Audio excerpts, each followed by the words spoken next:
नमस्कार प्रिय दर्शकों, आप सभी का हमारे YouTube चैनल पर हार्दिक स्वागत है। दोस्तों, आज की वीडियो में आप जानेंगे कि कौन थे बाबूजी राठौड़, जिनको हम लोक देवता के रूप में पूजते हैं। और दोस्तों, ऐसे ही इनको कोई याद नहीं करता। क्या थे इनके जीवन के विशेष पल, जिनकी वजह से आज घर घर में पूजे जाते हैं। इनको ऊँटों का देवता भी कहा जाता है। और जो इनका स्थान होता है, वहाँ पर ऊँटों के बीमारियों के लिए झाड़े लगाए जाते हैं और उनके नाम की पूजा की जाती है, उनके नाम की विभूति लगाते हैं। तो दोस्तों, जो भी दर्शक मित्रगण चैनल से नए जुड़े हो, चैनल को सब्सक्राइब कर ले, बेल आइकन को प्रेस कर ले और वीडियो को पूरा ज़रूर से ज़रूर देखें। प्रिय दर्शकों, इनके बारे में कहा जाता है कि इन्होंने 3 फेरे धरती पर लिए और 4 फेरे स्वर्ग में लिए। इसका मतलब क्या होता है दोस्तों, ये वीडियो में आप आगे जानेंगे। इनका जन्म कवि उमरदान की जो कृति है उसमें बताया गया कि विक्रम संवत 1342 में इनका जन्म है और 1382 में इनकी मृत्यु बताई जाती है। दोस्तों, इनके जन्म और मृत्यु के बारे में अलग अलग ग्रंथों में अलग अलग रचना बताया गया है। इनका जन्म कोलमंड अर्थात जोधपुर में हुआ था। इनके पिता धांधल जी तथा माता कमलादे था। प्रिय दर्शकों, इनके जन्म के पीछे भी एक अद्भुत कहानी है। आप देखेंगे कि इनका जन्म एक परी के द्वारा हुआ था, लेकिन जो लालन पालन पोषण किया था उसको भी माई कहते हैं, जो इनका पालन पोषण कमलादे ने किया था। दोस्तों, इनके जन्म के बारे में कहा जाता है कि एक बार इनके पिता घोड़े पर सवार होकर के कहीं से जा रहे थे। फिर इनके घोड़े को प्यास लगी तो इन्होंने एक तालाब के अंदर ले जा कर के घोड़े को पानी पिलाया। दोस्तों, वहाँ इनके पिताजी देखते हैं कि एक जो स्वर्ग की परी थी वहाँ पे स्नान कर रही थी। प्रिय दर्शकों, ऐसा कहा जाता है कि वो जो स्वर्ग की परी थी उनको स्नान करते हुए कोई भी मर्द, कोई भी पुरुष उसको देख नहीं सकता था। लेकिन आज गलती से जो इनके पिताजी थे बाबूजी राठौड़ के, उन्होंने इनकी स्नान करते हुए देख लिया।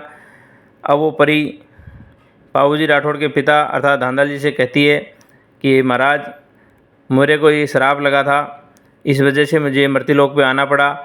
और इसमें यह भी था कि मुझे गुप्त यहाँ रह कर के वापस चला जाना था, लेकिन आज आपने देख लिया, इस वजह से मैं अब स्वर्ग वापस नहीं जा पाऊँगी।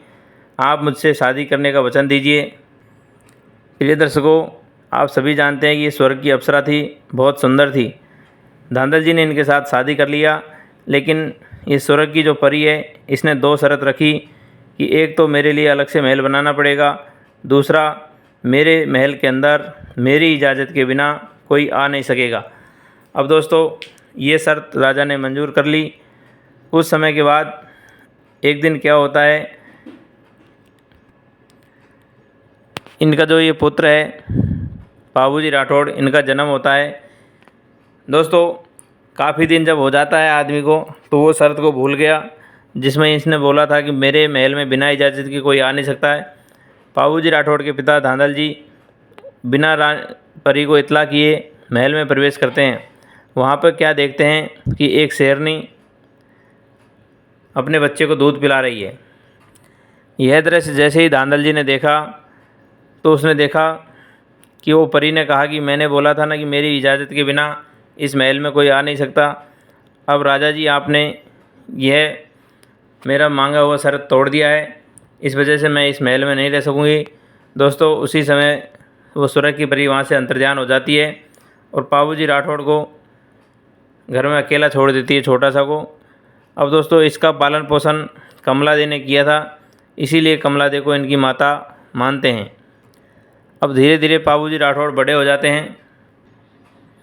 एक दिन बाबूजी राठौड़ गांव में ही कहीं इधर उधर जा रहे थे। उन्होंने देखा कि एक देवल चारणी, दोस्तों चारण एक जाति का नाम होता है, ये लोग गायों को बहुत अच्छे से पालते हैं, बहुत अच्छे से पालन पोषण करते हैं। तो ये चारण देवल चारणी थी। इसकी गायों के झुंड के बीच एक घोड़ी थी। इस घोड़ी का नाम केसर कालमी था।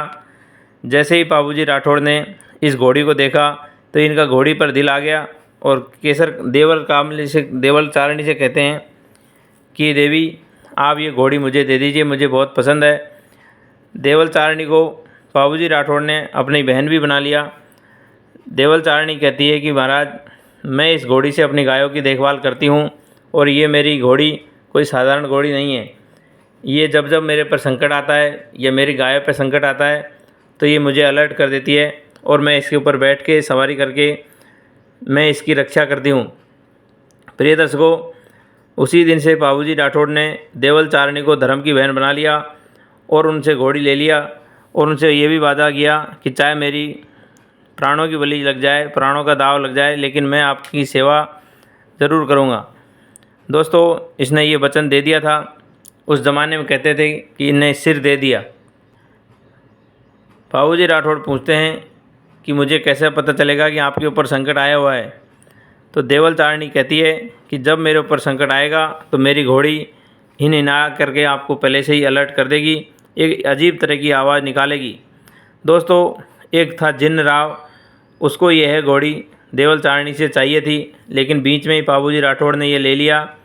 अब दोनों में ये ठान लिया कि ये घोड़ी मुझे लेनी है या फिर मैं इसको परेशान करूँगा। दोस्तों, जिन्न राव जिसने एक बार क्या होता है, अमरकोट के राजा सूरजमल के घर इनको निमंत्रण मिलता है उनकी लड़की देखने के लिए। अमरकोट के राजा सूरजमल सोढ़ा के घर जब ये लड़की देखने जाते हैं तो लड़की इनको पसंद आ गई, लेकिन इन्होंने कहा कि मैंने मेरी जो जान की कीमत है वो एक देवल चारणी को दे रखी है, आप कभी भी विधवा हो सकती हो और मैं कभी भी स्वर्ग जा सकता हूँ।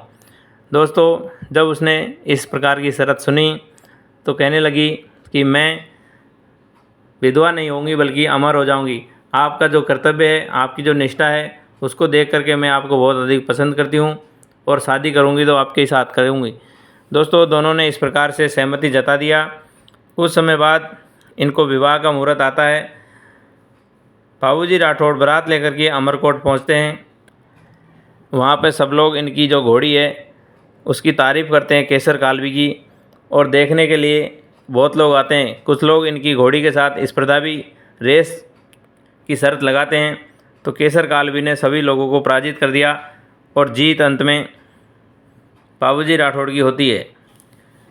प्रिय दर्शकों, जब शादी के फेरे चल रहे थे उसी समय जो केसर कालवी है उसने अपनी खतरे वाली घंटी अर्थात अलार्मिंग घंटी, जो कि देवल चारणी की गाय थी, उनको वो जिन्न राव था वो चुराने के लिए आ जाता है और उसने सारी गाय उसकी चुरा लिया।